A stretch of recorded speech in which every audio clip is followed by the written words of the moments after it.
生物多樣性係生物界一個比較嶄新嘅概念。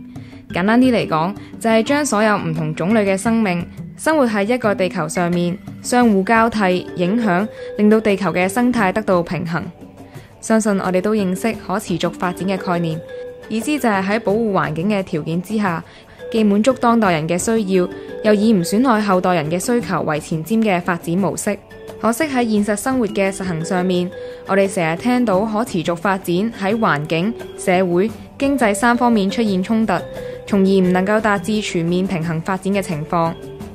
喺印尼蘇門答臘呢個擁有多種生物物種嘅熱帶雨林，當地人又係點樣維持生物多樣性，同時維繫社會經濟發展上面嘅平衡，達至環境、社會、經濟3方面都完備嘅可持續發展呢？印尼有6個國家公園，其中4個劃為世界文化遺產。公園裏邊動植物種類繁多，有229種哺乳類動物，其中6種係馬騮。紅毛猩猩係蘇門答臘西邊嘅樹林嘅基石。猩猩嘅食量驚人，進食嘅植物種類最多。佢哋嘅肚裏邊有一種胃酸，可以分解種子嘅外殼，排便嘅時候有助種子發芽。需要知道，熱帶林裏邊大多數嘅種子外殼堅硬，唔可以容易發芽成長，所以紅毛猩猩對熱帶林嘅新陳代謝有一個不可取代嘅地位。可惜紅毛猩猩喺近年嚟經常受人捕獵，成為瀕臨絕種嘅動物。如果熱帶林失去咗基石之後，好多唔同種類嘅果樹都會陸續消失。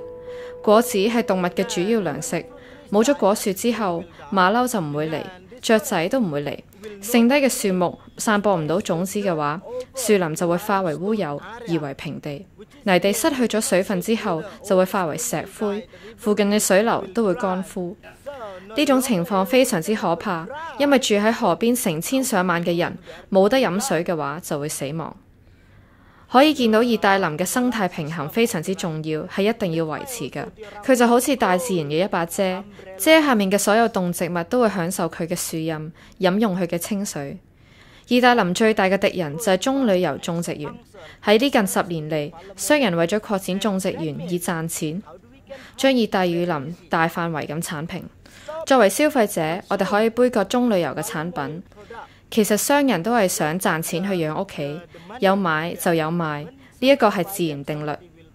換咗個角度嚟睇，北京嘅空氣污染情況惡劣，當地人一出街就會戴口罩。如果你係北京人，你會想日日戴住個口罩，定係想保護熱帶雨林呢？其實大家都應該知道正確嘅選擇係乜嘢。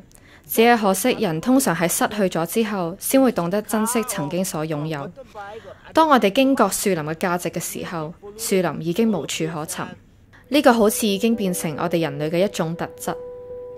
聽到森林管理員嘅分享，我哋知道破壞生態環境嘅後果只係一場生態災難，唔單止禍及雨林入面嘅動物，連人類嘅生活都受到牽連。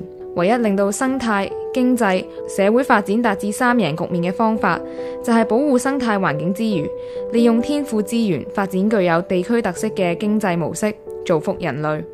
我哋揾咗當地環保民宿嘅負責人，想知道民宿係點樣喺保護生態嘅前提之下運作。喺環保民宿嘅營運上面呢，我哋考慮到附近嘅生態環境，實施咗以下呢一啲嘅政策。